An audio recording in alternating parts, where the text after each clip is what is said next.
We're still in the spirit of Nigeria's 61st independence anniversary as leaders and followers living in the country reflect on the challenges and progress of the last 61 years.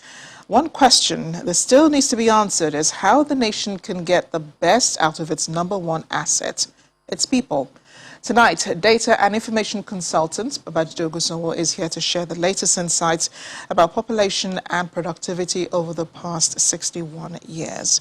Great to see you, and happy independence. Happy independence, Amarachi. It's Nigeria is 61, and Amarachi. How many times did I call you? How old are you? Wasn't counting. It's an interesting journey that I think we've had. But for me, I think there are three things that we should reflect on. The first is we need to ask ourselves that how many Nigerians that at independence in 1960 were 18 years old, how many of these Nigerians that were 18 years old and above are alive today? And the facts shows us that only 1% of Nigerians who were above the age of 18 years old in 1960 are alive today. And I'll share to you why this is important. At independence, President Buhari was 18 years old. The vice president was only 3 years old. The Senate president, Ahmed Lawan, was 1 year old. And the speaker was not even yet born. This is why it is important. Looking at our history books, it shows that those that should really write the history of Nigeria's independence are no longer, majority are no longer alive. And so our history books about independence are vague. Compare the same period. It's now 7 years past a century. Exactly in 1837, America celebrated its 61st independence just as we are. And America has more detailed narratives about their independence than Nigeria. So the challenge is we need to really write our history, rewrite our history. Those that were youths and adults need to write those records. The second is how many Nigerians, like I asked you, are 61? The evidence, Amarachi, shows that only 5% of Nigerians that are alive today are above the age of 61. In other words, we're at a time where the country is celebrating 61, but majority of Nigerians are not living to celebrate their 61st birthday. Only 5% living in Nigeria today are above 61. This is the time to understand that there are several things killing Nigerians apart from terrorism and banditry. Mosquitoes are killing Nigerians, bad water, bad roads, a time of reflection.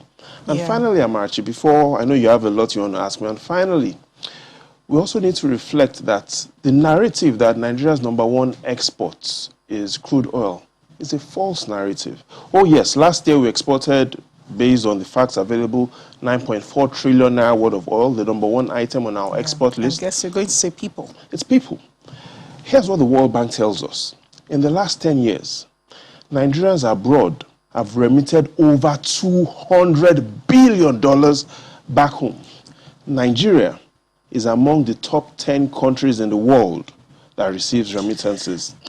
So we see that Nigeria is exporting brains, Nigeria's history is not well written, and Nigerians are dying because of several other factors. Yeah, you have reeled out a lot of data tonight. 5% of Nigerians are over 61. Less than, just 5% are above 61. 5% over 61, meaning that, you know, well, people are not living to old age. That's generally what you're saying. Now, you're talking about population and migration patterns, which is where I suspect your conversation is headed. But you're reeling out a lot of data. Where are you getting these data from? What is your source? The facts from the archives, the World Bank, the National Bureau of Statistics, we're looking at the United Kingdom's Office of National Statistics. They've been archiving a lot of information, not just about the European Union, about Nigeria. Let's take a look at one of these facts, and let's look at what they say about Nigeria's population patterns. And these are the facts. Okay, but, sorry, go on.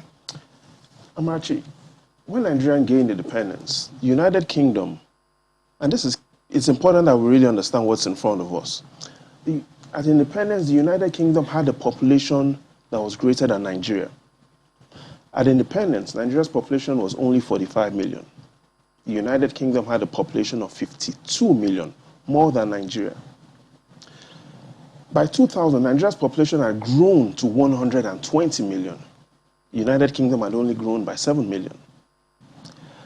We're at a point where, since 1960, our population has grown by an additional 165 million. The United Kingdom's population has grown by only 15 million. Here's what it is, Amarachi. In 61 years, we've moved from 45 million to 210 million. The United Kingdom that we gained independence from has moved from only 52 million to 67 million. So there will be a lot of competition for, jobs, a lot of competition for resources, especially in Nigeria. That's what I'm saying. And that's the major challenge we need to reflect on. Let's look at the next fact, and that's consistent with what you've shared about, because we've seen the population growth. Would that have to do with, youth restlessness, which is probably the reason why people are leaving anyway? It has to do with security. It has to do with how much is available at the federal and state government to spend on resources like on requirements like education. So here's what it is. 1960, there's no available records on Nigeria's unemployment rate, but the United Kingdom's unemployment rate in 1960 was 2.6%. The first records we have for Nigeria's unemployment, including underemployment rate, came out in 1967, 1.7%. The United Kingdom, 3.4%. And just observe what is in front of you. As at 2000, we had moved to 13.1% unemployment and underemployment rates. Today, we're at a situation where 5 out of every 10 Nigerians in the labor force are either unemployed or underemployed. The United Kingdom has an unemployment rate that is below 5%. Here's the implication. Any nation that moves from a 1% unemployment rate to a 56% unemployment rate will always have security problems. We'll always have an uneducated workforce. We'll always have health issues and infrastructure issues. So at 61, it's a time that we need to reflect on our population growth challenges.